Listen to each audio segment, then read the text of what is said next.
Episode 217। मैं तुमसे बहुत प्यार करती हूँ। वो जिंदा तो होगा ना? अनन्या ने कहा। Very funny. ईशान ने अपना मुंह बनाया। दोनों फिर कुछ पल के लिए खामोश हो गई। थोड़ी देर बाद ईशान ने अनन्या से पूछा, तुम्हें दर्द हो रहा होगा? अनन्या ने अपने माथे पर लगी चोट को छुआ और हल्के से मुस्कुरा दी। फिर बोली, अब मुझे इसकी आदत हो गई है। ईशान ने अपना सिर हिलाया, फिर कुछ सोचकर बोला, अगर तुम बुरा न मानो तो मैं तुमसे कुछ पूछना चाहता हूँ। मुझसे? अनन्या ने खुद की तरफ इशारा किया। इस पर ईशान ने कहा, यहाँ हम सिर्फ दो ही हैं। ऑफ कोर्स मैं तुमसे ही पूछ रहा हूँ। अनन्या ने गालों पर हाथ रख लिया और मायूस लहजे में बोली, ठीक है पूछो। मुझे नहीं लगता अब मैं तुमसे कुछ छुपा सकती हूँ। अनन्या ने ऐसा इसलिए कहा क्योंकि उसे लगा था साध्वी ने ईशान को अब तक उसके बारे में सब कुछ बता ही दिया होगा। तो वहीं ईशान ने झिझकते हुए आखिर अनन्या से वो सवाल किया जो लंबे वक्त से अनन्या से पूछना चाहता था। उसने कहा, क्या तुम अरशद सिंघानिया से प्यार करती हो? इस पर अनन्या ने तिरछी नजरों से उसे घूरा। ज्यादा रिएक्ट ना करते हुए उसे ने नॉर्मली कहा, वो मेरे हस्बैंड है। क्या यह रिश्ता हमारे प्यार को बयां करने के लिए कम है? ईशान ने कहा, हाँ कम है। तुम्हारे और अरशद के बीच जमीन आसमान का फर्क है। सबको तो यही लगेगा तुमने पैसों के लिए अरशद से शादी की है। यह सुनने के बाद भी अनन्या ने एक्सप्रेशन नहीं बदले। उसने ठंडे लहजे में कहा, मुझे सबसे क्या लेना है? यह उनकी सोच है, वो जो चाहे सोच सकते हैं। पर तुम मुझसे यह सब क्यों पूछ रहे हो? क्या तुम भी यही लगता है मैंने अरशद के पैसों के लिए शादी की है? ईशान हल्का सा मुस्कुराया। उसकी स्माइल में दर्द शार्प था। कहीं ना कहीं आज भी उसके मन में निशांत की बातें थी। उसने कहा, काश ऐसा होता। काश तुम पैसों के पीछे पागल होती, पर तुम तो एक नंबर की कंजूस और स्वाभिमानी लड़की हो। मुझे याद है तुमने छोटे से ट्यूब के भी पैसे लौटा दिए थे। फाइनली इस बात पर हंसते हुए अनन्या ने कहा, वो तो इसलिए क्योंकि मैं तुम्हें अरशद से बचाना चाहती थी। इस पर ईशान ने खुश होते हुए कहा, इसका मतलब तो यह हुआ ना, तुम्हें मेरी परवाह थी। अब बस यह कह दो तुम मुझे अपना दोस्त भी मानती हो। तुम्हें आइडिया भी नहीं है तुमसे बात करने के लिए, दोस्ती करने के लिए मैंने कितना स्ट्रगल किया है। अनन्या यह समझ सकती थी। उसके हजारों बार मना करने के बाद भी ईशान ने उसका पीछा नहीं छोड़ा था। ईशान ने अपनी बात को जारी रखते हुए आगे कहा, पर तुम्हें नहीं लगता तुम्हारा हस्बैंड कुछ ज्यादा ही शक्की मिजाज का है? बिल्कुल भी नहीं। ईशान की बात पूरी होने से पहले ही अनन्या ने कहा। वो उठते हुए आगे बोली, अरशद ने ना तो कभी मुझ पर शक किया, ना ही मुझ पर कभी कोई रोक लगाई। यह सच है कि उसे मेरी बहुत ज्यादा परवाह है, इसलिए कई बार वो अपने फैसले को लेकर सख्त हो जाता है। या यूँ समझ लो, जब मेरी सेफ्टी, स्टडी, कैरियर की बात आती है तो वो मेरा हस्बैंड कम मेरा पेरेंट्स बनकर ज्यादा साथ देता है।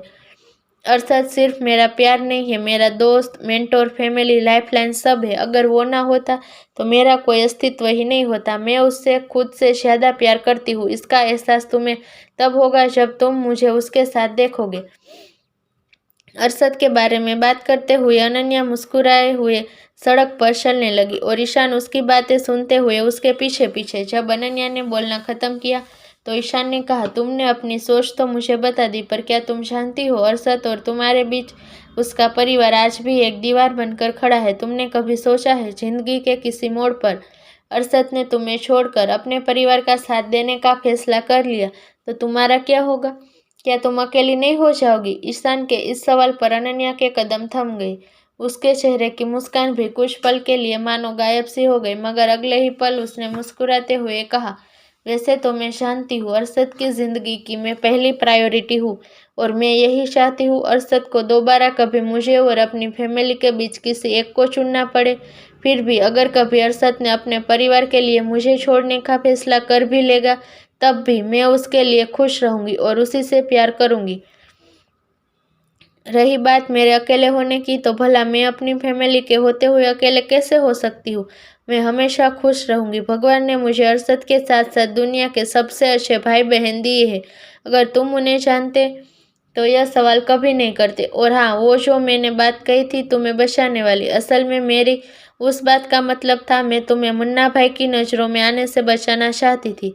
साध्वी की एंगेजमेंट की रात याद है ना तुम्हें? क्या हुआ था उस रात? तुम बच गए क्योंकि मुन्ना भाई को रोकने के लिए डेनियल भाई और रघुवीर भाई साथ थे, वरना हो सकता था उस रात के बाद तुम कभी अपने पैरों पर खड़े नहीं हो पाते। यह सब कहते हुए अनन्या की आंखों में एक अलग ही चमक थी। वही उस रात की पिटाई को याद करके ईशान का चेहरा पीला पड़ गया। जिंदगी में पहली बार किसी ने उसकी ऐसी धुलाई की थी। ईशान को खोया देख अनन्या उसे वहीं छोड़कर आगे बढ़ती रही। थोड़ी ही देर में उसे एक ब्लैक कार आती हुई दिखी। उसने पूरे जोश के साथ अपना हाथ ऊपर उठाते हुए जोर से कहा, हमें मदद की जरूरत है, हम यहाँ फंस गए हैं।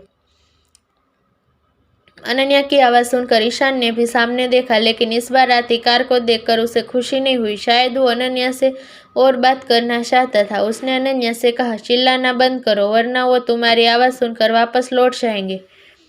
इस पर अनन्या ने पीछे मुड़ते हुए कहा, नहीं, इस बार ऐसा नहीं होगा, मुझे पूरा यकीन है।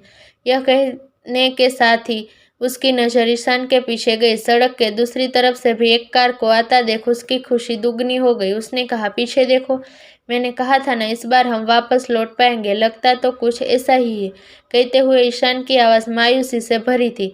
तो वहीं अनन्या बारी सड़क के बीच में खड़ी हो गई, कभी लेफ्ट तो कभी राइट। वो बारी बारी दोनों को तरफ देखने लगी। धीरे धीरे दोनों कार उसके नजदीक आती गई और अचानक से वो चिल्ला उठी, अरशद, मैं यहाँ हूँ, मैं यहाँ हूँ। यह कहते हुए वो राइट की तरफ दौड़ पड़ी। ईशान कुछ हैरानी के साथ उसे देखा और खुद में बुदबुदाया तो वो उसे लेने आ गया। अगले ही मिनट दोनों कार एक दूसरे से 10 कदम की दूरी पर आकर रुक गई। एक कार से अरशद और डेनियल बाहर आए तो वहीं दूसरी कार से अर्जुन बाहर निकला। अरशद को देखते ही अनन्या भागकर उसके गले लग गई। अरशद ने भी उसे अपनी बाहों में लपेट लिया। तुम ठीक हो ना? यह पूछते हुए अरशद की आवाज़ चिंता से भरी थी। अनन्या ने हाँ में जवाब दिया और अरशद के गर्म शरीर से लिपटी हुई बोली, मैं तुमसे बहुत प्यार करती हूँ। अरशद को अचानक से ऐसा कुछ सुनने की उम्मीद नहीं थी। उसने आंखें बंद की। अपनी दुनिया को अपनी बाहों में समेटकर उसने सुकून की सांस लेते हुए कहा, मैं भी तुम्हें बहुत प्यार करता हूँ। दोनों को ऐसे देख डेनियल ने भी राहत की सांस ली। अनन्या खतरे में है यह सोचकर उसकी जान भी हलक में अटक गई थी। तभी उसकी नज़र अनन्या के कपड़ों और हाथ पर लगे खून पर गई। अनन्या के हाथों पर लगा लाल रंग खून का था। यह कन्फर्म करने के लिए डेनियल ने बिना सोचे समझे अनन्या का हाथ पकड़ लिया। अचानक से ऐसा होने पर अनन्या ने चौंक कर डेनियल को देखा। वहीं अरशद के भाव भी बदल गए।